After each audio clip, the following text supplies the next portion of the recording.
Welcome back, everyone. It is Sunday, June 29th in the MLB. Our four favorite picks are on the way, including our home run long shot parlay of the day. As always, it is Austin, joined by Logan today, joined by your guys' favorite special guest for the second straight day. Get it on out. 5-0 sweep, Logan. An electric day, one of our best days of the season. On a little 8-0 run. Can we continue this? You might have to stay in Cleveland. You might have to. I know you're supposed to be coming back today, but you might have to stay there, man. The picks have been printing. Shout out to anyone that lives in Cleveland. Let's do a victory lap, Logan. Great call on your Cardinals and Guardians over 8.5. That cashed in the first five. So did my D-backs and Marlins over. The Rangers and Mariners first 500 was pretty sweat free. I'll admit we got a little bit lucky with Bailey Falter. He got cashed because of a rain delay. But hey, we haven't had any of that luck all season long. So we are long overdue that. And then Robbie Ray gets the Ks, and Strellenbach pitched a gem last night. I think he set a career high in Ks. So great work, Logan. 5-0, 8-0 run today. 4-0. If we can go 4-0 today, we'll do a $100 giveaway tomorrow. All you got to do is like and subscribe. Again, appreciate you guys for watching on a Sunday. But Logan, let's get things dialed in. And my recent recipe for success has been a pitcher prop, a first five play, and a full game play. And wouldn't you know, I got all three of those cooked up for you guys. I'll begin with my pitcher prop of the day. It is Framber Valdez under 2.5 earned runs. Now, a little bit more juice than I want to lay at minus 145, but it's Sunday baseball, baby. We're looking for winners, and that's all that matters to me. And I really think this one should not be at 2.5. I think it should be 1.5. Sure, maybe minus 145 on the over at 1.5, but at 2.5, I got to trust Framber, and it's been a system. We've taken lefties against the Cubs recently. I forget who the last one we did, the Brandon Walter. We took his over and outs. He pitched a gem. That's kind of been a theme for this Cubs offense. Sure, if you look at their season-long numbers, they've been great against lefties. But what have you been doing for me lately? And has not been great. And this is Valdez, who's pitching at home, where he's been dominant this season. Now, like I said, the Cubs, if you want to pull up their stats recently, I'll give you what they've been doing in June versus lefties. Well, over the last month, they've faced 8 left-handed pitchers. 7 of the 8 have gone under this line, with 6 of the 8 allowing 1 earned run or fewer. So 6 of them are throwing gems out there. And we know Framber is elite as it gets. If we look at his stats on the year, 2.04 ERA at home. He's under in 6 straight home starts, 1 or fewer earned runs, and 4 of 6 home starts. I mean, the guy's been so good. And he's been great against righties as well, only a 208 batting average to righties. We know they're going to have a bunch of righties in there. They have Seiya Suzuki. We have Ian Happ. We have a bunch of other guys up and down the lineup. Sure, the lefties like Kyle Tucker, who I believe hit a home run yesterday in PCA. Sure, they might do some damage here, but again, PCA struggled against lefties. Kyle Tucker is what he is. He's back in Houston. We can afford a solo bomb from him if that's what it comes down to. But as I said, over the last month, the Cubs hitting 212, 27th. They have a 73 WRC plus 23rd and only a 4.8% walk rate versus lefties, which is 28th in baseball. So again, a really struggling offense there. Valdez, 193 batting average with runners in scoring position, 162 with 2 outs. The only thing I don't love about an earned runs prop for Framber is sometimes the guy's pitching so efficiently, you have to keep sweating 7th and 8th inning. You're like, please just get him out of the game. But again, he's been so good. And if he's even going into the 7th or 8th, that means he's probably pitching pretty well. I think Framber goes out there and shoves. He's my first play of the day. Framber Valdez under 2.5 earned runs. But throwing it to Logan, the word on the street is Logan's got boots on the ground for his pick. Logan, where are we going? Yeah, for this one, I will be in attendance at this game. I'm taking the Cardinals and Guardians this time under 8.5, minus 110 odds on BetMGM is your best value there. Obviously, we cashed with the over yesterday. It was a no sweat bet, which no sweat overs are hard to come by these days. But you know what? We had one there. I like the under, though, today. Number one, this is a noon start time. So, again, if you do want to tail this pick, get it in early. But this is a noon game, which means sometimes the bats do come out a little bit sleepy. I mean, heck, we're all humans here. Sleepwalking through the first few innings is certainly possible. It's probably going to be pretty hot, too. Let's talk about the starting pitching, though. It's going to be Logan Allen starting for the Guardians, 4.25 ERA, 1.5 whip. Now, I'll admit Logan Allen's whip a little bit higher than we want, but the ERA, he's sort of able to keep under that like 4.5 range, which I do want to see. In June, the Cardinals 26th in batting average against lefties, not really seeing left-handed pitching all that well. And also in June, Cardinals own the third lowest hard hit percentage versus lefties, not really hitting them hard either. And that's something Logan Allen is susceptible to every now and then. Prior to his last start against Toronto, Logan Allen was only allowing 2 earned runs in 2 straight starts, so he kind of had a more hiccup start because I think he allowed like eight hits or something like that. The Blue Jays really just piled up the hits on him.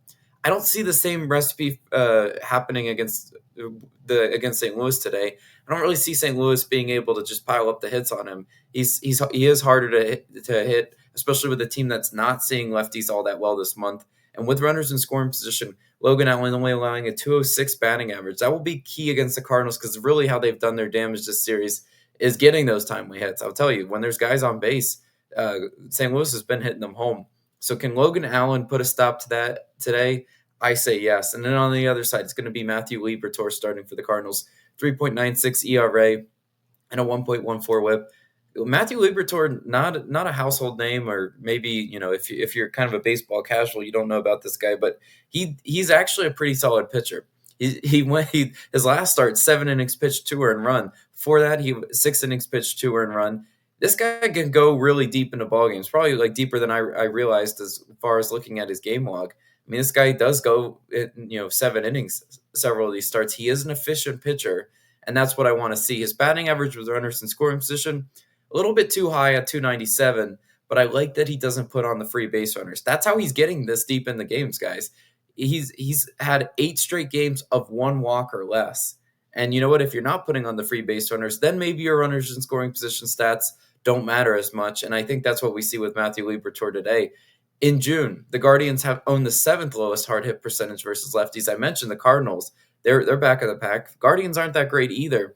And also what we know about this Guardians team is they really struggle against lefties. Only hitting 223 versus lefties in June. So you got a whole month sample size, worth of data, and they just are not seeing lefties consistent enough for me to really, fear them against Matthew Liberatore today.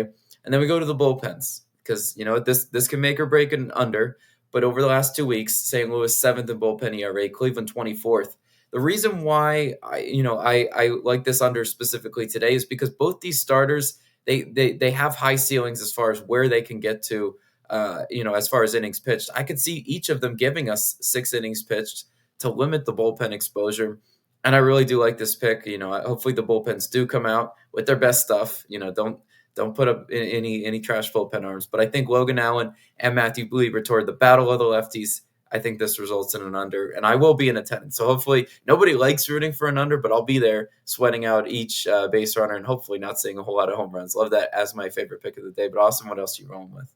Yeah, to add on a couple other notes, Liberatore 7th in baseball in pitches per inning. He's been very efficient. I don't mind his over and outs today. Not going to double down on Logan's pick, but I like him. And also, if you think about those bullpens, even if they haven't been great, although the Cardinals have been top 10, they're seeing lefties for the first 5 or 6 innings, and then they're probably going to see a righty. So definitely could see some pinch hit scenarios, which it's hard to pinch hit. You don't see a lot of successful pinch hitters. So I do like that under. Speaking of unders, I have one. And we're going to a game that we've been backing overs in. And if you know, you know what I'm talking about. We're talking about the Marlins and Dbacks. And I'm going out here and I'm taking the first 5 under at 5.5 at minus 140. I went back and forth and taking the 4.5 at plus 108, plus 110, or the 5.5 at minus 140. I ended up going with the 5.5. It's Sunday. I want a winner. But I honestly don't think this is a very high scoring game. And we've talked about this series. We've already bet on the over in the full game, the first 2 games. In the first 5, I believe the over cashed. So we didn't have to sweat out going into the bullpens. But I still think this is the game where it's a low scoring game. And I'll touch on why. If you don't want to get on a limb here with me and take the first 5 under, then you can move on to my 4th pick, which I'll touch on in just 1 second. But I think it's a lower scoring game. And I'll talk about why I like Cal Quantrill. I'll talk about why I like Eduardo Rodriguez, both to go out there and pitch pretty well. After I do these next 2 picks, we'll throw it back to Logan for his dinger long shot. But let's talk about Cal Quantrill. He had a rough start to the year. We know that. But as of late, he's actually been kind of turning it around. I don't think a lot of people are noticing that. And I think that's why this number is still 5.5, given the first few games of the series, given out the ERAs of these 2 pitchers. But I think they're coming into here with better performances under their belt than what they've shown on the whole season. We see Cal Quantrill. At the end of April, the man had an 8.1 ERA. That's not great, but since then, he's been pretty good. Last 8 starts, a 4.21 ERA, 3 or fewer earned runs in all 8 starts, 2 or fewer in 5 of 8. So if he goes out there and gives up 2 or 3 earned runs, I can kind of live with that. If he goes out there and pitches better than that, cool, even better. What I really like, though, 205 batting average allowed to lefties. Now, why is that important? Because the D-backs, we know they stack their lefties. Now, I know Corbin Carroll, and who knows if Josh Naylor's in there or not today, but they still have 5 or 6 of them. And if he can go out there and get those guys out, that's important because then the righties like Eugenio Suarez, Randall Grichuk, who's been in the lineup, they don't have guys on base to go and hit doubles or home runs and stuff like that. I think he can go out there and pitch well, and that's all we're asking for. We're not asking for a gem from Quantrill, but I think he can go out there and do a serviceable job. And then Eduardo Rodriguez will start for the D-backs, and he's been similar to Quantrill at the end, May 14th, a little over a month and a half, 2 months ago, 7.05 ERA. He sucked. But then they gave him a little bit of time off to recover from injuries, kind of figure it out. And he's been better. His last 4 starts, all in June, 2.05 ERA, 2, 2, 1, and 0 earned runs. Coming off his best start of the season, 10 Ks, 6 shutout innings against the White Sox. Now, I'm not saying he goes out there and throws 6 shutout innings, but this is a Marlins team that we've talked about. They've been good against righties, but lefties might be a little bit of a slip-up spot. And there's a couple reasons I really don't mind fading the Marlins team here. Number one, they've already won the first 2 games of the series. So coming in here, do they really care if they sweep the D-backs? Maybe, sure. But also, you think about number 2, this is their 6th and final game of the road trip. So they've already clinched a winning series here. They have tomorrow off. They're a bunch of young guys. Look, they never get days off. So not only are they going back home, but they're getting a day off.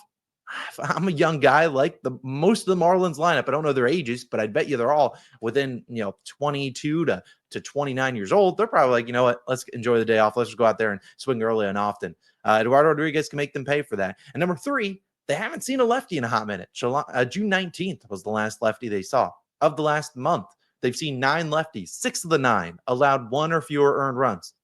2 of the 3 that they kind of hit around a little bit, they tagged Luzardo for 4 in a revenge game. And then they tagged Mitchell Parker, who's been pretty bad, for 6. Like, other than those guys, Eduardo's been sneaky good. I think he can go out there and actually pitch pretty decently well. I know it's crazy to say. I really like this first 5 under. I'm not taking the full game.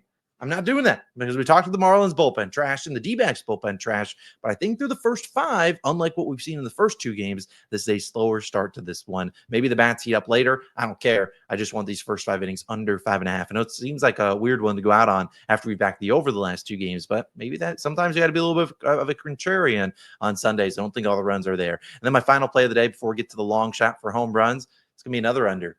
Dodgers and Royals under 10. Now you can take this at 9.5. I went back and forth on a 9.5 is minus 105, 10 is minus 120. So I'll take the push potential at 10. I don't think there's that many runs in this game. If you look at this game just from a money line perspective, the Royals are favored. They're minus 115. So they're getting the Dodgers at a near plus money price in a pick 'em against the Royals. That feels a little bit odd. Now, either that, they're saying, hey, we don't think the Dodgers pitching staff's up to caliber today, or 2, we think Chris Bubich pitches pretty well.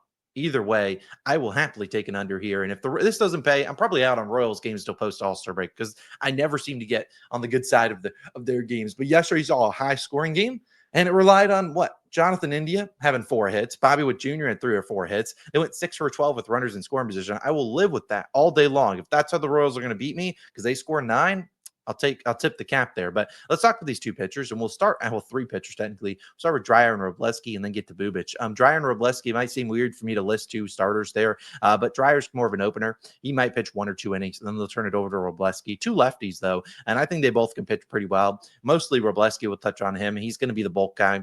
After a disaster in his first outing, 8 earned runs out in April, he's been pretty good in his last 3, 1 and 2 earned runs. Technically 4 if you want to count a start in May, but he started in May and then they sent him back down to the minors. But due to some injuries, he's been back up there. And this Royals offense, they really they haven't been consistent at all this year. In June, they ranked 16th in WRC plus versus lefties. They own the 4th lowest walk rate, 2nd lowest K rate. So sure, if you're looking for a guy that just relies on swing and miss, it's going to be tough against the Royals. But they also love to put the ball in play. But if you look at Robleski, 76th percentile in ground ball percentage, 84th in barrel percentage. As Logan touched on his Cleveland Guardians and Cardinals under, he touched on the hard hit percentage versus lefties. Well, those guys are 3rd, the Cardinals, 7th for the Guardians. Right behind them is the Royals at 9th lowest in hard hit percentage versus lefties. So again, not a lot of hard hits there. I don't see them getting a ton of action today against Dreyer and Robleski in that bullpen for the Dodgers, which still is pretty ready to go in this matchup. I believe they also have tomorrow off. They're a similar team that is on their final game of the road trip before heading back home. Now, if you talk about Chris Bubich, he's been so good this year, 2.18 ERA, 1.13 WHIP. I know it's a tough spot against the Dodgers, one of the best hitting lefty teams. But again, this is an early day game. This is a Dodgers team that biological clockwise, it would be a much earlier start than what it is because they're used to playing playing, on Western Pacific time. And I just think Bubic could go out there and pitch well. A 1.4 ERA in day games. He's only allowed 4 homers this year. I feel like when you see the Dodgers putting a damage onto lefties, a lot of home runs in there. But again, only 4 homers. Very good at limiting the hard hits. Only 1 home run allowed to lefties this season. So let's get Shohei Ohtani out of here. If he wants it a solo bomb, fine. I just don't see 10 runs coming in this game. Heck, even 11. 10 would still be a push here. So I really do like this one. But I'm going to toss it over to Logan. He's got a home run long shot for the people today. I think we got a good chance at smacking this one. We've been going hitting 1 of 2. I mean, home runs are hard. The people that go out there and bet the long shot parlays, go for there. I mean, sure, go for it. But we like these 2. Again, we're just doing this for June. I think this one can smack. Logan, I think your mic's still muted, so make sure you unmute that bad boy. And I'm going to turn it over to him for his home run parlay. I contributed James Wood, but I'll let him touch on it. Logan, who are we rolling with on this fine Sunday afternoon? Yeah, you mentioned, this is a home run long shot parlay. We're really just taking advantage of that DraftKings, little home run no sweat token. So, you bet $10, you get the $10 back in a bonus bet. So it's really no risk to us. But let's talk about it. You just mentioned James Wood was your leg. I mean, James Wood against a sinker reliant pitcher like Kochanowicz, he's just a power bet that you do want to back in home run parlays. Love James Wood as the first leg. And then the second leg, we wanted to target a pitcher that knows how to give up home runs, and that's going to be Jameson Taillon today. Isaac Paredes is a prime candidate for hitting a home run. He hit one yesterday, which I like to see. Isaac Paredes definitely is one of those swing for the fence guys. And again, in a home run parlay, the guys that do have those aggressive home run type swings are exactly what we're rolling with today. So I love this as a little home run parlay. Hopefully, Austin, we can finally cash one of those. I think we're so due.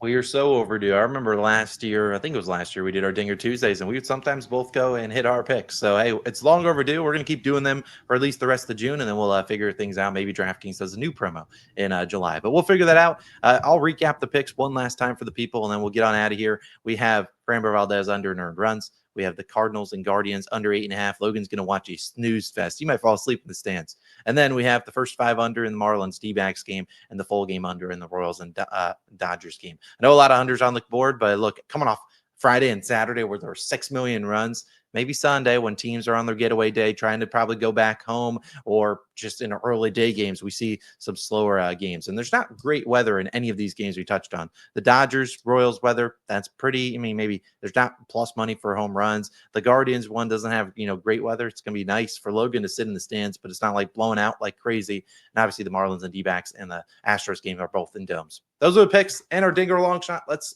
we go 4-0 today, that would be electric to turn it into a 12-0 run. But either way, let's just try to keep the line moving. Just try to keep winning you guys some money and get back into the positive, slow and steady, one step at a time. It's Austin Logan. We're signing out. Have a great Sunday. We'll see you guys back on Monday. See you then. Peace.